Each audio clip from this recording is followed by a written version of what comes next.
Assalamu alaikum. I'm Abdul. And I'm Miriam. Welcome to the Muhsinaire podcast. All right, so Muhsinaire is from Muhsin and Millionaire. It's about our journey towards becoming people who live with ihsan and build wealth in faith, family, and impact.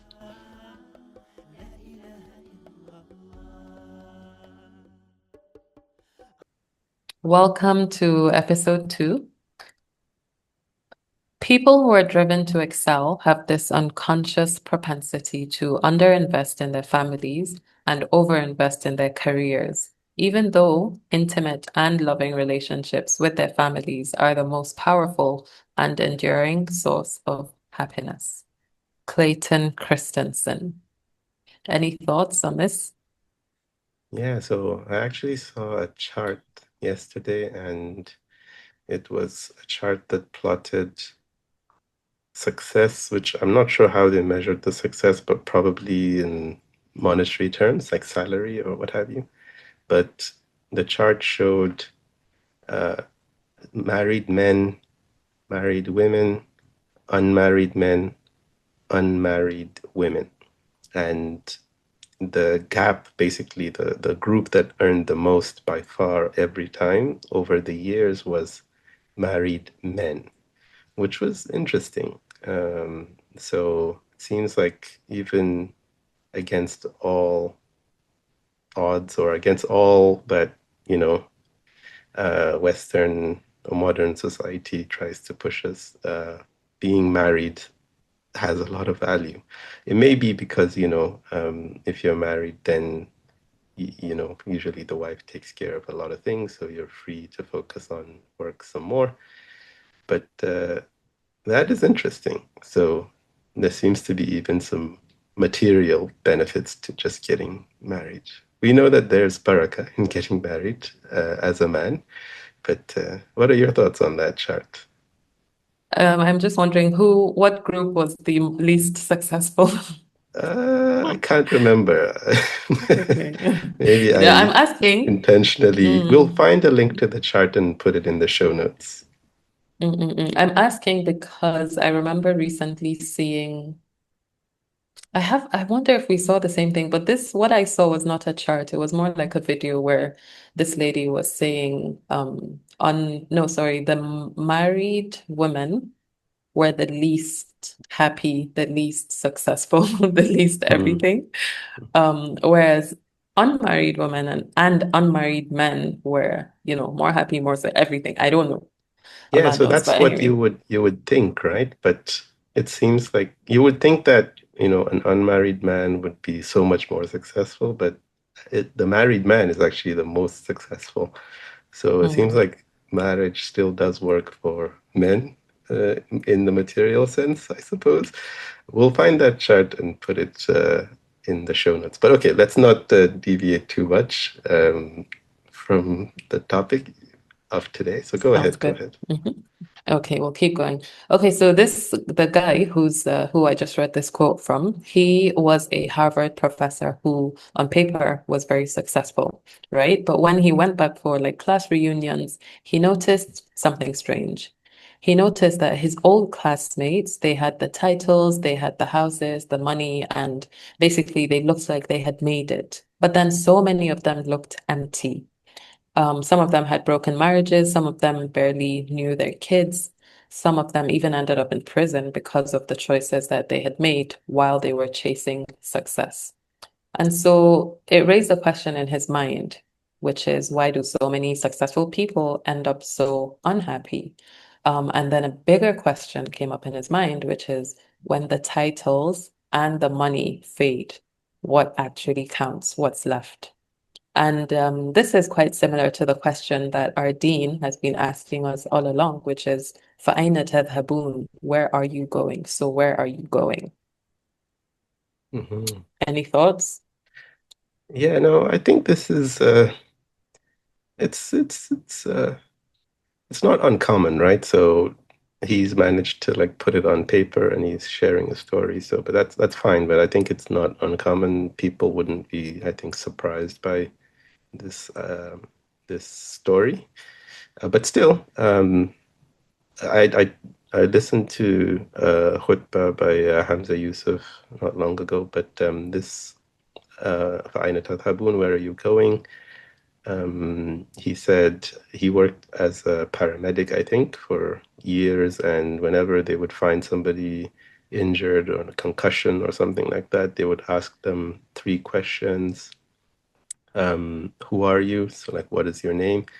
Um, where are you? Like, do you know where you are? And what time is it? If you're able to answer those three things, then you're considered like okay.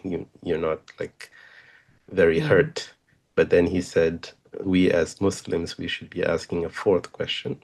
فَأَيْنَ تَذْهَبُونَ? Where are you going? So mm, I thought that was pretty powerful because it's not just about the now, it's also about kind of the future. What's your path? mm, mm. Our deen gives us a very clear way to measure a life, right? The Prophet ﷺ said, when a person dies, his deeds come to an end except for three: ongoing charity, beneficial knowledge, or a righteous child who prays for him. This is the scoreboard that counts when all of the glam of dunya has disappeared, not the promotions or the applause or the followers.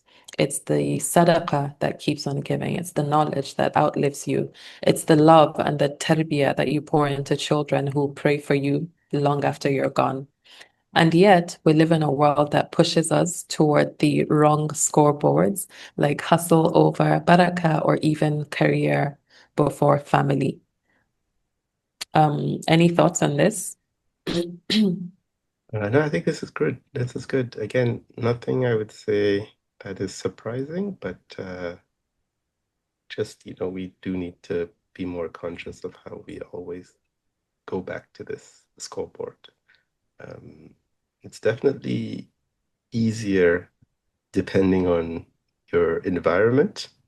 So I think a conscious choice of where your environment is and where it's taking you is important because we've lived in a few different places, and I can tell you, in some places it's a lot easier to slow down and, you know, assess your life, whereas in other places it's just go, go, go from this thing to the next thing.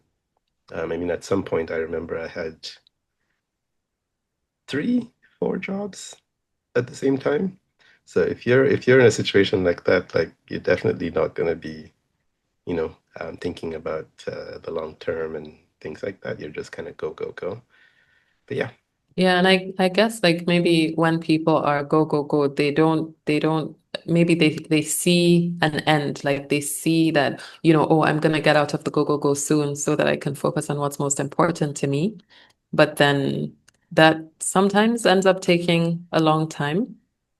But yeah, I definitely, yeah, it definitely makes sense what you mean about the environment. Um, I guess your environment does help you focus on what it is that matters. Okay, so Muhsinaire. Muhsin is a person of excellence, and heir is the heir in millionaire and billionaire. So a Muhsinaire is someone who strives for excellence in faith, family, and impact. This is someone who seeks richness not only in material terms, but in a legacy that benefits their dunya and akhirah. Because money by itself is not just a tool. What makes it meaningful is the intention behind it. Money can solve real problems. Money can free you to give generously with sincerity. Money can support your family and fuel sadaqah jariyah. Money can also build masajid, sponsor orphans, and educate generations, right? yeah. So this is a funny story here. So I think you and it, I think generally we could say that we're not flashy people. Like we don't buy expensive things. But we do have a few things that we always kind of want to be a certain way, which is where Flashy. our money goes. I wouldn't call them flashy, no. It's like I know that we are very particular about like hotels, and we like to travel. So we may not wear, I don't think we even own any designer clothes or anything like that. I mean, designer clothes, it's a relative, right? Like we still maybe have things that some people would consider designer, but like definitely not like the Louis Vuitton. I don't need a Louis Vuitton. I don't even want a Louis Vuitton anything or a Hermes or I don't care. But when we travel, we want to travel often. We want to take vacations. We also, prioritize experiences. So all this I'm trying to say is we also kind of want money, basically. So these things are not cheap, right? Travel is definitely not cheap, especially with a big family like ours. Is our family big? It's big, I think. It's at the lower end of big, Okay, or the especially with a smaller big end of family big. like that, traveling with, five people is not cheap. Um, Staying in a nice hotel with five people, not cheap again. Going to like the zoo or water park or these experiences are also not cheap. So anyway, so we also want money. It's not like we don't want money. We do want money. It's just we use our money in different ways. So it's also important for us to think about money in this way. What should we do with the money that we make, and so on. So, how do we actually become truly rich? How do we build impact and legacy? Legacy often begins as tiny seeds that you plant every day in the way that you live, earn, spend, and give. Sometimes that seed looks like sadaqah jariyah, so funding a well building project, or printing a mushaf, or donating a book. Sometimes it looks like knowledge that is shared, so teaching a child a surah, mentoring a younger Muslim, or even writing a short post that touches one heart. And sometimes it looks like wealth itself becoming the legacy. When your career or business becomes a means of service, then every paycheck is potential sadaqah and the work itself is rewarding. Like an entrepreneur, right, who builds a halal business that employs hundreds of families, or a consultant who donates a huge percentage of her earnings to education in undeserved communities, or the parent who works in a career that doesn't just pay the bills, but leaves room to raise righteous children. That's the Muhsinaire version of impact, where you're not only giving after you earn, but earning in a way that is giving. Okay, I think, and I think really captures why we decided to focus Muhsinaire on three pillars. So there's faith, family, and impact. So we thought about it and we felt if we can kind of fill our buckets in these three pillars, we would be living a life that, we wanted.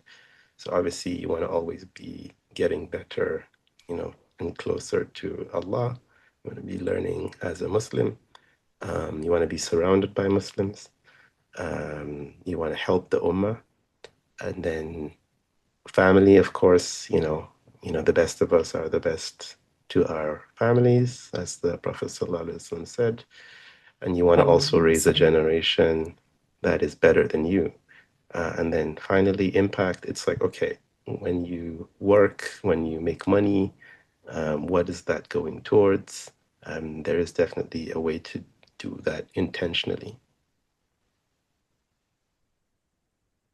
Okay, so a note about hollow wins is that Christensen's classmates are a reminder that it's possible to succeed by the world's standards, but still lose where it truly matters.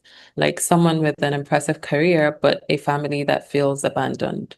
That's what a hollow win looks like. Thankfully, the alternative isn't that we should all abandon ambition or refuse success. It's more about anchoring achievement to the hereafter. That's the shift, right? So, over to you now. فَأَيْنَ تَذْهَبُونَ? Where are you going? Are your days only feeding your dunya, or are they building your akhirah as well? Is your wealth just numbers in an account? Because at the end of the day, the question isn't whether you were rich or poor, famous or unknown. The question is simple. Did you live a life that mattered? From our family to yours, thank you for being here. This journey of Ihsan is not one that we can take alone. So let's keep learning together, inshallah. If you enjoyed the podcast, please give it a rating and share it with your friends and family and anyone you know who might be interested. Subscribe to the podcast. Join us at muhsinaire.com to continue the conversation. Until then, may your days be full of barakah. Assalamu alaikum. Moses was his messenger. Allah, la ilaha